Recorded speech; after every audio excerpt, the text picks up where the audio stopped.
जय गुरुदेव।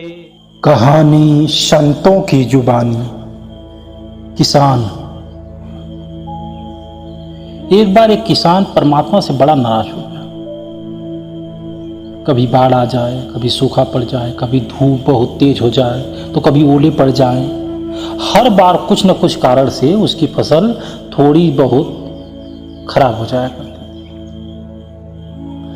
एक दिन बहुत तंग आ गए। उसने परमात्मा से कहा कि देखिए प्रभु, आप परमात्मा हैं, लेकिन लगता है आपको खेती बाड़ी का ज़्यादा जानकारी नहीं है।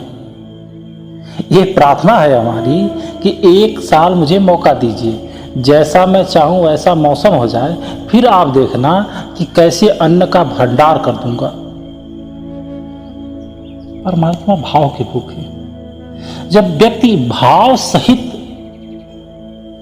अपने शब्दों का उच्चारण करता है तो परमात्मा उन शब्दों को सुनते हैं। परमात्मा मुस्कुराए और कहा, ठीक, जैसा तुम कहोगे वैसा ही मौसम होगा, उसमें मेरी कोई दखलंदाजी नहीं होगी। किसान ने गेहूं की फसल बोई।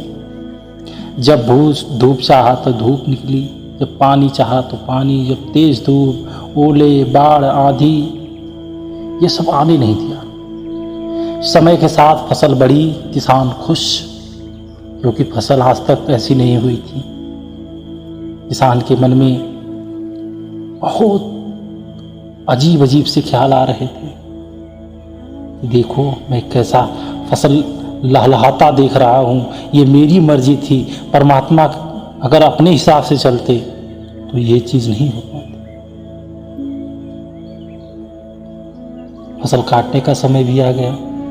किसान बड़े गर्व से फसल काटने गया, लेकिन जैसे ही फसल काटने लगा, एकदम से छाती पर हाथ रखकर बैठ गया।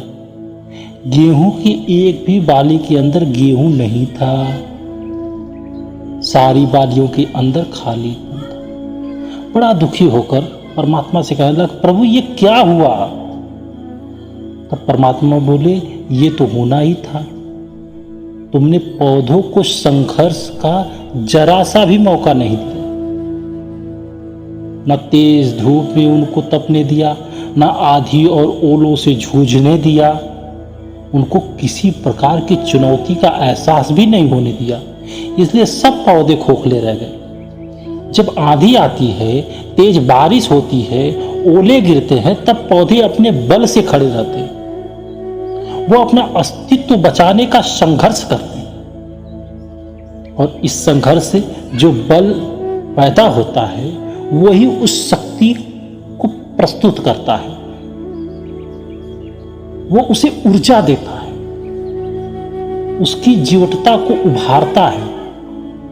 सोने को भी कुंदन बनने के लिए आग में तपना पड़ता है, हथौड़ी से पीटना पड़ता है, उसे गलाया जाता है, कई चुनौतियों से गुजारा जाता है, तब जाके वो स्वर्णिम आभा उभर के आती है और फिर उसे अनमोल बना देती है। उसी तरह जिंदगी में भी अगर संघर्ष हो, चुनौतियां ना हो, तो आदमी खोखला ही रह जाएगा। उसके अंदर कोई गुण विकसित नहीं हो सकता। ये चुनौतियां ही हैं जो मनुष्य को शक्तिशाली, प्रखर बनाती हैं। अगर प्रतिभाशाली बनना है तो चुनौतियों को स्वीकार करना पड़ेगा, अन्यथा हम खोखले ही रह जाएंगे।